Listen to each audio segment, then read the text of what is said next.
Yan mga idol, dahil nagpalit na tayo ng timing belt ng Grandia nila bossing, i-reset naman natin tong T-belt indicator mga idol. Kasi kahit nagpalit na kami ng timing belt, nakailaw pa rin.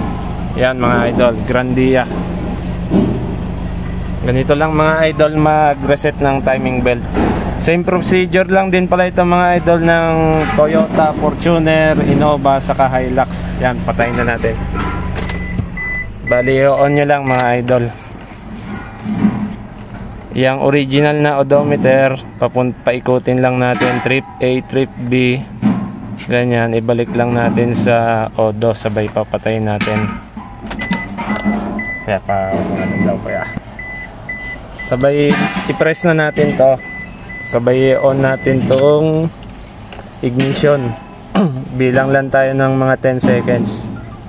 3, 4, 5, 6, 7, 8, 9, 10. Bitaw, sabay pindot. Pag yung lumabas yung icon na 15 na yan, tama yung ginagawa nating step. Bali, i-press lang ulit natin 1 to 15. Nag-i-indicate yan ng 1:10,000 km. Bali, isa-set ulit natin siya ng 15 para 150,000 ulit.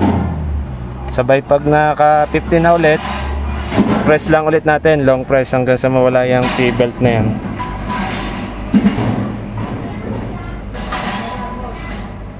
Yun, pag nawala na, okay na yan mga idol. Off lang ulit natin, sabay start. Yan mga idol, kung bago lang kayo sa ating Facebook page mga idol, makiki-like na lang mga idol. Yun, hanggang sa muli. Wala nang T-belt.